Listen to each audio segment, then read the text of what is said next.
तुम भी भगवान को मानते हो और फिर उनसे शिकायतें करते फिरते हो कि भगवान मैं ही क्यों, मेरे साथ ही ऐसा क्यों, क्यों मेरे साथ हर बार ऐसा होता है। Then this video is for you. Yes, एक अनकंफर्टेबल सच के साथ, क्योंकि तुम इमोशनल हो, स्पिरिचुअल नहीं। भगवान को तुम मान रहे हो लेकिन तुम इमोशनल हो, और कहीं ना कहीं मैं भी।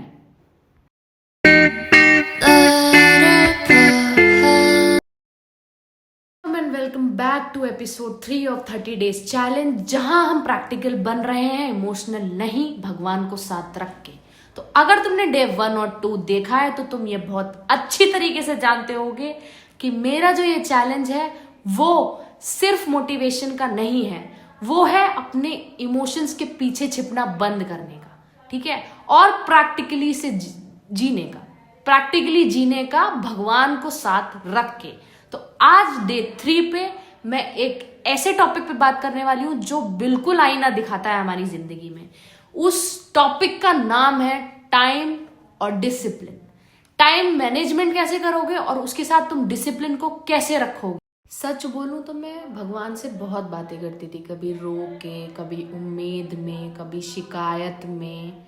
बट मैंने पता है एक चीज़ रियलाइज करी कि मैं अपने साथ ऑनेस्ट नहीं थी, अपनी लाइफ के साथ मैं बिल्कुल भी ऑनेस्ट नहीं थी। अब वो क्यों? क्योंकि जो मैं अपने इमोशंस थे ना, वो अपनी लेजीनेस के पीछे छुपा रही थी। मतलब कि मैं सेंसिटिव हूँ, मैं इमोशनल हूँ, बट मुझे कोई चीज़ करनी नहीं है। मतलब मुझे कोई चीज़ जो है, मतलब मुझसे होगी नहीं, मुझसे फॉलो नहीं होगी कोई भी चीज़, टाइम मैनेजमेंट नहीं होगा मुझसे, मतलब कुल मिला के डिसिप्लिन नहीं होगा, ठीक है। तो मैं अगर कोई चीज़ अगर कह रही हूँ, उसको नहीं कर रही हूँ, तो ऑब्वियस सी बात है ना यार, उसका क्या रिजल्ट मिलेगा। मेरी लेजीनेस इतनी है तो, और इसके पीछे मैं अपने इमोशंस छुपा रही हूँ, ठीक है। तो डे 3 ने इस चैलेंज को एक्सेप्ट करना, मतलब एक एक्सेप्टेंस आई मेरी लाइफ में कि मैं इमोशनल कम और अनडिसिप्लिन ज़्यादा हूँ, ठीक है।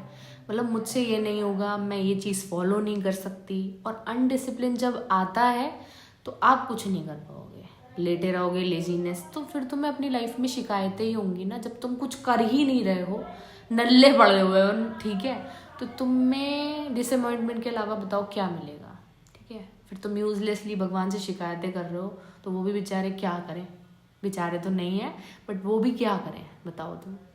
अनवांटेड चीज़ें तो तुम्हें कभी नहीं मिलेंगी ना अगर तुम कोई एफर्ट्स ही नहीं डालो। ऑब्वियस सी बात है, अगर तुम्हारे लिए कोई एफर्ट्स नहीं डाल रहा है तो तुम भी उसके लिए वो चीज़ नहीं दोगे।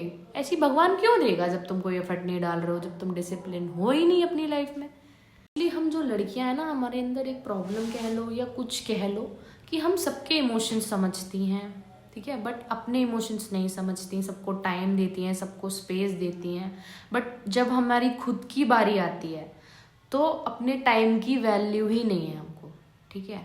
हम कुछ भी मैनेज नहीं कर पाते हैं, बिल्कुल लेट उठना, काम को पोस्टपोन करना, ऐसा मेरे हिसाब से बहुत लोग करते हैं, ठीक है। खुद से किए हुए वादों पे बिल्कुल भी नहीं उतरना। जैसा कि मैं एक तुम्हें एग्जाम्पल बताती हूँ कि कल से मैं सब कुछ सिस्टमेटिक ऑर्डर में करने वाले हूँ। इतने टाइम का अलार्म लगा दिया है तुमने और तुम सो रहे हो उससे 2 घंटा और देर तक, ठीक है। तो तुम्हारा जो भी सिस्टमेटिक ऑर्डर था वो हो गया है खराब, और रोज तुम यही कहते हो कि कल से नई शुरुआत, कल से नई शुरुआत, और वो कल कभी नहीं आता। तो ये क्या है? अनडिसिप्लिन है तुम्हारी लाइफ में, ठीक है। इनर सेटिस्फेक्शन के लिए क्या जस्टिफिकेशन देते हैं कि यार हमारा मूड नहीं है, हमारा मूड नहीं था तो हम क्यों करें वो काम। लेकिन पता है सच्चाई क्या है? सच्चाई ये है कि जब तुम अपना टाइम वेस्ट कर रहे हो ना, तो तुम अपनी सेल्फ रिस्पेक्ट वेस्ट कर रहे हो। अब तुम कोई चीज़ इमेजिन करो, कोई चीज़ अपने आप से बोल रहे हो खुद करने के लिए, और वो चीज़ को तुम नहीं कर रहे, तो वो ऑब्वियसली तुम्हारी डिसरिस्पेक्ट हुई ना, तुम्हारे खुद के हाथों से, ठीक है। पर यार मैं एक बात बताऊं, मैं पहले सोचती थी कि डिसिप्लिन का मतलब जो है वो हार्ड होना है, हार्श होना है, ठीक है, और स्ट्रॉन्ग तो होना है ही, स्ट्रिक्ट होना है, इमोशनलेस होना है।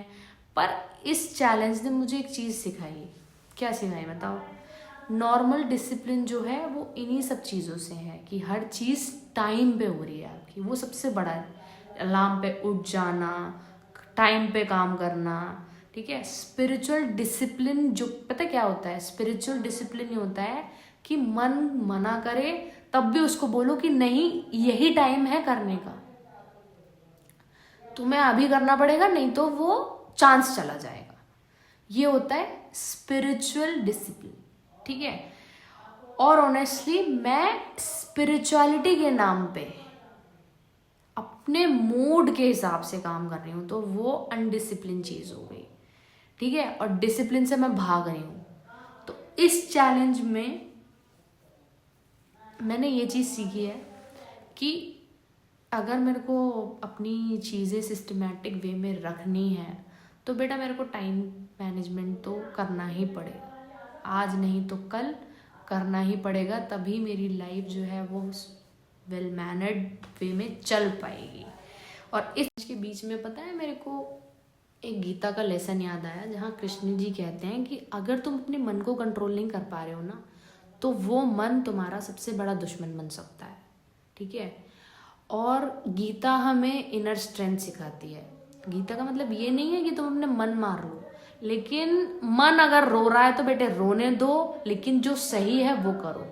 हम में इतनी कैपेबिलिटी होती है कि हमें ये चीज़ें पता होती हैं कि क्या चीज़ हमारे लिए सही है और क्या चीज़ हमारे लिए गलत है। तो अगर तुम्हारा मन रो रहा है लेकिन अगर वो चीज़ गलत है तो तुम मत करो, जो चीज़ सही है वो करो। क्योंकि भगवान भी ये बोलते हैं कि जो अपने मन का गुलाम है वो कभी भी भगवान का भक्त नहीं हो सकता, और जो स्पिरिचुअल है वो अपनी चीज़ों को साथ लेके चलेगा। हमको पता है क्या सिखाया जाता है, हमको ये सिखाया जाता है कि नहीं इमोशंस हैं तो सब है, और बिना इमोशंस के तुम कभी कुछ नहीं कर सकते, अपना ऐसा रखो माइंड वैसा रखो।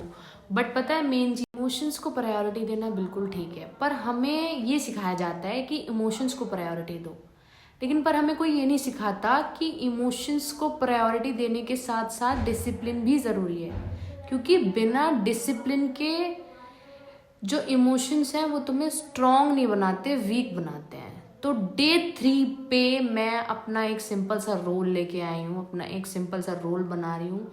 भगवान से कुछ मांगने से पहले मैं ये देखूंगी कि मैं उस चीज़ को पाने के लिए क्या कर रही हूँ। भगवान मेरे एफर्ट देखेंगे तभी मुझे वो कोई चीज़ देंगे, ठीक है। मान लो अगर मैं भगवान से चाह रही हूँ भगवान मेरी जॉब लग जाए, तो उस जॉब को पाने के लिए मैं कितने एफर्ट्स डाल रही हूँ मैं पहले वो देखूंगी, और मेरी लाइफ में उस डिसिप्लिन का कितना रोल है, ठीक है। चाहे मेरा मन करे या ना करे, मैं अपना आज का काम पूरा करूँगी, मैं उसको टाइम टू टाइम अपडेट करूँगी, परफेक्ट नहीं सिंसेरिटी के साथ, ठीक है। क्योंकि कृष्ण जी ने कभी ये नहीं बोला है कि परफेक्ट बनो, उन्होंने ये बोला है कर्म करो फल की चिंता मत करो, ठीक है।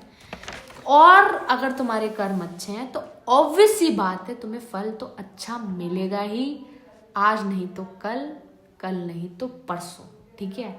अगर तुम कुछ अच्छा करते हो तो जाहिर सी बात है तुम्हारे मन में एक पॉजिटिविटी होती है कि यार ये तो चीज़ हमने अच्छी करी थी, इसका रिजल्ट तो हमें यार कहीं ना कहीं मिलेगा ही मिलेगा, है ना।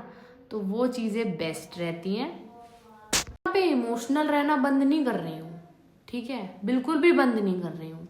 मैं यहाँ पे इमोशंस के पीछे छिपना बंद कर रही हूँ, और यही है being practical over emotional things.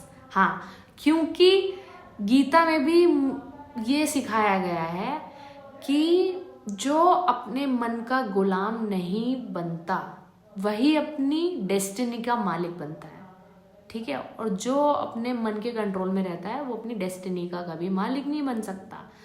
और जिस दिन मैंने डिसिप्लिन के ऊपर अपने इमोशंस नहीं रखे, उस दिन मैं अपनी लाइफ को सेट कर लूंगी, आप लोग भी कर लोगे और ज़्यादा पावरफुल हो जाओगे। तो ये था मेरा डे 3। मिलते हैं डे 4 पे और एक अनकंफर्टेबल ट्रुथ के साथ, और कुछ नई बात करेंगे। तब तक के लिए इसको अप्लाई करो अपनी लाइफ में। Good bye, take care, have faith in God. जय श्री कृष्ण, बाय बाय।